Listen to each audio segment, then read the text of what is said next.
Hello guys, welcome to another video of stock market. Friends, sell point India limited guys इस IPO का आज ये listing होने जा रही है, जिसमें हम लोग जानेंगे इसका लिस्टिंग गेन के बारे में। मतलब कि गाइस इसका लिस्टिंग गेन कितने परसेंट की मिलेगी, लिस्टिंग प्राइस कितना होगा और स्ट्रैटेजी आज के दिन क्या अपनाना चाहिए, क्या इस आईपीओ में आज के दिन इसके शेयर्स में एंट्री लेना चाहिए या फिर एग्जिट लेना चाहिए, और जिनको अलॉटमेंट हुआ वो इसको क्या करे। तो आज इस वीडियो में हम लोग इन सभी चीज़ों को डिस्कस करेंगे। चलिए फ्रेंड्स, वीडियो को स्टार्ट करते हैं। तो भाई जैसा कि देख सकते हैं, आईपीओ 15 जून से 20 जून तक ओपन हुआ था और इसका लिस्टिंग 28 जून आज का डेट रखा गया है। 10 रुपीज़ का फेस वैल्यू और 100 रुपीज़ पर शेयर की प्राइस बैंड, 1200 शेयर्स की लॉट साइज, इशू साइज है गाइस 50.3 करोड़ का यहाँ पे इशू साइज रखा गया, जो कि फ्रेश इशू किया जा रहा है। एनएससी एसएमई में लिस्टेड होगी गाइस। एक एसएमई कैटेगरी का आईपीओ, तो एसएमई कैटेगरी का आईपीओ एनएससी जो स्टॉक एक्सचेंज के द्वारा, जिस स्टॉक एक्सचेंज के द्वारा अप्रूवल दिया जाता है उसे स्टॉक एक्सचेंज में लिस्टिंग की जाती है, जो कि एनएससी के द्वारा अप्रूवल दिया गया। तो ये एनएससी के एसएमई कैटेगरी में लिस्टिंग किया जाएगा, जो कि आज का डेट रखा गया। अमाउंट 1,20,000 रुपीज़ का मिनिमम अमाउंट पे करना था। प्रोमोटर्स हैं मिस्टर मोहन प्रसाद पांडे, मिस्टर बालाजी पांडे इस कंपनी के प्रोमोटर्स हैं। और अब पोस्ट समझा कि आईपीओ के बाद जो होल्डिंग्स है, लिस्टिंग होने के बाद जो होल्डिंग्स और अलॉटमेंट होने के बाद 73.06% का होल्डिंग्स देखने को मिल रहा है। अगर हम वहीं इसके ऑब्जेक्ट की बात करें तो यहाँ पे कंपनी पे कुछ लोन है जिसका रीपेमेंट करना चाहती है, प्लस इसके एग्जिस्टिंग आउटलेट्स है जिसका रिनोवेशंस और रिपेयर करना चाहती है, और नए रिटेल आउटलेट्स का सेटअप करना चाहती है, और वर्किंग कैपिटल रिक्वायरमेंट को मीट करना चाहती है, general corporate purpose issue expenses को मीट करना चाहती है। इसके लिए आईपीओ लाया गया था। अब अगर हम बात करें कि इस आईपीओ का लिस्टिंग कितना मिलेगा, देखिए इसका जो लिस्टिंग मिलने जा रहा है गाइज, देखा जाए तो इसका जीएमपी गाइज -1 का है। मतलब कि जितना इसका प्राइस बैंड रखा गया है ना, उससे भी कम इसकी लिस्टिंग हुई है, क्योंकि प्राइस बैंड 100 रुपीज़ की रखी गई है और लिस्टिंग 99 के आसपास होगी। मतलब कि यहाँ पे आपको 1% का लॉसेस देखने को मिल सकता है कि आईपीओ जो है ये रेड सिग्नल में लिस्टिंग होने के चांसेस है। अब अगर हम बात करें कि इसमें क्या स्ट्रैटेजी अपनाना चाहिए, देखिए हम लोग इसके बिजनेस को जानते हैं। 2001 में इनकॉर्पोरेट किया गया था। Company as a multi brand retail selling करती है smartphones, tablets, mobile accessories, mobile retail related products का और अलाइड प्रोडक्ट्स का, जो कि मैन्युफैक्चरर्स अलग अलग कंपनी से जो है सो स्मार्टफोन्स, टैबलेट, मोबाइल एक्सेसरीज का जो है सो रिटेल सेलिंग है, मतलब कि रिटेल सेल करती है। और इसका जो मेनली बिजनेस है ये आंध्र प्रदेश में इसका बिजनेस है, जो कि 75 स्टोर्स है टोटल आंध्र प्रदेश में। इसमें से 75 स्टोर्स में कंपनी का खुद का ओनली 2 स्टोर्स, मतलब कि सिर्फ इसका जो खुद का प्रॉपर्टी जो एसेट्स कह सकते हैं हम लोग, ये बस 2 ही स्टोर्स है। बाकी 73 स्टोर्स जो है ना, ये लीज प्रॉपर्टीज़ पे जो कि कंपनी के एसेट्स है। मतलब यहाँ पे आप कह सकते हैं कंपनी के एसेट्स उतना कुछ खास नहीं है।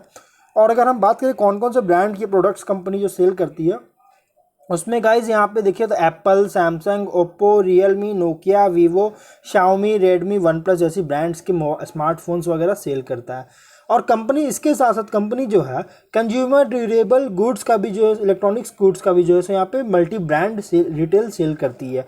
जैसे यहाँ पे स्मार्ट टीवी हो गया अलग अलग ब्रांड्स के, जैसे शाओमी, रियलमी, वन प्लस जैसे ब्रांड्स के तरह तरह के जो है स्मार्ट टीवीज़ वगैरह जो है सेल करता है। तो कंपनी का बिजनेस अगर देखा जाए तो ओवरऑल जो इसका जो बिजनेस है गाइस, बहुत ही हाईली कॉम्पिटिटिव सेगमेंट में ऑपरेट हो रहा है। और इसके जो कॉम्पिटिटर है, बहुत सारे कॉम्पिटिटर है, जिसमें गाइस इसका कॉम्पिटिटर है कोरी मोबाइल हो गया, जय जलराम जो प्राइवेट लिमिटेड जो कंपनी लिस्टेड है वो इसके कॉम्पिटिटर है। फिर बिकीजा करके कुछ एक और कंपनी है गाइस, जो मैं आपको आगे दिखाता हूँ। यहाँ पे इसके कॉम्पिटिटर की बात करें तो गाइज यहाँ पे देखिएगा तो ये four communications, Bhatia communication and retail India limited इस कंपनी के जैसे कॉम्पिटिटर है। तो ये मतलब इसके कॉम्पिटिटर बहुत सारे, इसके बड़े बड़े भी कॉम्पिटिटर है और छोटे छोटे भी कंपनीज जो है कॉम्पिटिटर है। अब रही बात कि इसके फिनेंशियल्स कैसे चल रही है, देखिए इसका हम लोग फिनेंशियल ट्रेंड को देखेंगे तो 20 में 55 करोड़ का एसेट्स था, फिर 278 करोड़ का रेवेन्यू, 1.5 करोड़ का प्रॉफिट। 21 में 65 करोड़ का एसेट्स, 223 करोड़ का रेवेन्यू और 69 लाख का प्रॉफिट है। 22 में 82 करोड़ का एसेट्स है, 270 करोड़ का रेवेन्यू, 1.6 करोड़ का प्रॉफिट। 9 मंथ्स 23 में 90 करोड़ का एसेट्स है, 221 करोड़ का रेवेन्यू और 5.8 करोड़ का प्रॉफिट है। यहाँ पे अगर देखिएगा गाइस तो कंपनी के फिनेंशियल्स में 21 में बहुत ज़्यादा सफ़र करना पड़ा था बिकॉज ऑफ कोविड के कारण, कंपनी का पैंडेमिक के कारण जो है सो स्टोर्स इसके बंद हो गए थे, जिसके कारण इसके सेल वगैरह नहीं हुई थी, उतना ज़्यादा सेल देखने को नहीं मिला था, इसके कारण बहुत ज़्यादा गिरावट आई थी। लेकिन 22 में वापस से ग्रोथ किया। लेकिन 23 का अगर देखिएगा तो गाइस इसके प्रॉफिट बहुत ही सडन बूस्ट देखने को मिल रहा है। जो कि फ्यूचर में सस्टेनेबिलिटी को लेकर एक कंसर्न क्रिएट कर रही है। प्लस कंपनी का अगर देखा जाए तो एक बहुत ज़्यादा रिस्की आईपीओ थी, बहुत मतलब कि रिस्की आईपीओ देखने को मिला था। 9 मंथ्स 23 में एक सडन बूस्ट भी देखने को मिली थी। और अगर हम इसके बात करें कंपनी का यहाँ पे एसेट्स अगर देखिएगा तो 82 करोड़ का यहाँ पे एसेट्स है। यहाँ कैश फ्लो हम लोग देखते हैं, देखिए 20 में 145 करोड़ का ऑपरेटिंग एक्टिविटीज़ से कैश जनरेट किया था। उसके बाद 21 में 235 करोड़ का, 22 में 785 करोड़ का कैश जनरेट किया था। वही इन्वेस्टमेंट की बात करें तो कंपनी हर साल यहाँ पे इन्वेस्टमेंट करी, चाहे 20 में देखें तो 102 करोड़ का, 21 में 135 करोड़, फिर 22 में 55 करोड़ का जो है सो कैश जो है सो इन्वेस्टमेंट किया था, यूज किया था। और प्लस यहाँ पे अगर देखिएगा तो कंपनी 20 में फिनेंसिंग एक्टिविटीज़ में जो है सो कैश जो है सो लिया गया था, मतलब कि डेट वगैरह ली गई थी 65 करोड़ का, लेकिन 21 में 34 करोड़ के आसपास का पे आउट किया था। उसके बाद यूज किया था 22 में 264 करोड़ का, मतलब कि और कि अगर ओवरऑल अगर कैश देखें तो पॉजिटिव में देखने को मिल रहा है। और इस बार कैश जो था 22 में 465 करोड़ का कैश देखने को मिल रहा है। और गैस 23 का जो डेटा है वो अभी तक अपडेट नहीं किया गया। रीज़न क्या है गाइस 23 का डेटा अब तक अपडेट नहीं किया, क्योंकि इसके कंप्लीट फिनेंशियल अभी तक अपलोड नहीं किया गया, बल्कि 9 मंथ्स के फिनेंशियल को अपलोड की गई है। तो यहाँ पे कैश फ्लो अगर देखिएगा तो पॉजिटिव में देखने को मिला, बहुत ही अच्छी तरह से कैश फ्लो कंपनी मेंटेन कर रही है। स्ट्रेंथ यहाँ पे हम लोग कुछ पॉइंट्स को देखेंगे जिसमें हम लोग स्ट्रेंथ और रिस्क में डिवाइड करेंगे। स्ट्रेंथ क्या है तो एस्टैब्लिश कही है, ब्रांड नेम अपना एस्टैब्लिश कर रखा है, प्लस ओरिएंटेड टीम जो है एक्सपीरियंस्ड और रिजल्ट ओरिएंटेड टीम है। वाइड रेंज का प्रोडक्ट्स है, सिर्फ एक प्रोडक्ट्स पे कंपनी डिपेंडेंट नहीं बल्कि अलग अलग ब्रांड्स के प्रोडक्ट पे डिपेंडेंट है। गुड नेटवर्क है इसका, आंध्र प्रदेश के में जो है एक वन स्टॉप सॉल्यूशन ऑफर कर रही है आंध्र प्रदेश में, और इसके स्टोर जो है बहुत ही अच्छे नेटवर्क के साथ इसके स्टोर्स है। रिस्क क्या है तो उसके promoter, director, subsidiaries, group companies पे कुछ लीगल प्रोसीडिंग्स है जिसका अभी तक डिसीजन नहीं हुआ, फाइनल वर्डिक्ट नहीं आया है। और अगर ये फाइनल वर्डिक्ट कंपनी के अगेंस्ट होता है तो कंपनी पे बिजनेस पे बहुत ज़्यादा इफेक्ट पड़ सकता है।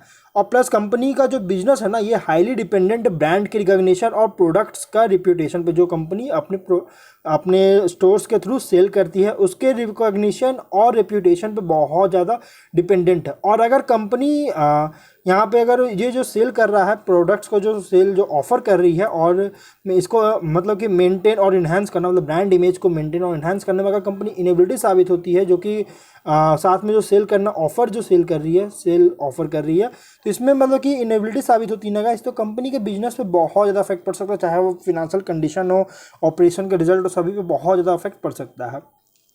प्लस कंपनी कुछ ही नंबर ऑफ सप्लायर्स के साथ जो है बहुत ज़्यादा डिपेंडेंट है अपने प्रोडक्ट्स के परचेज के लिए, जो कि ये भी एक ड्रॉबैक है कि अगर सप्लायर के साथ कोई प्रॉब्लम क्रिएट होती है गाइस तो कंपनी का सप्लाई वगैरह रुक भी जाएगी, या फिर इसके मतलब कि अगर लैक होता है, लैक ऑफ मतलब कि प्रोडक्ट्स होती है अगर सप्लायर के पास, तो गाइस कंपनी को बहुत ज़्यादा इफेक्ट पड़ सकता है इसके बिजनेस पे।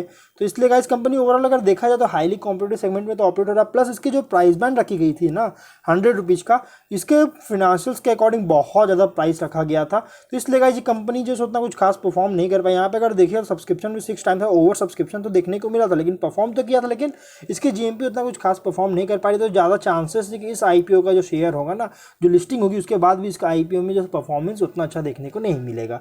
और प्लस आज के दिन इसकी लोअर सर्किट भी लगने के चांसेस है, क्योंकि कंपनी बहुत ज़्यादा प्राइस रखा गया था।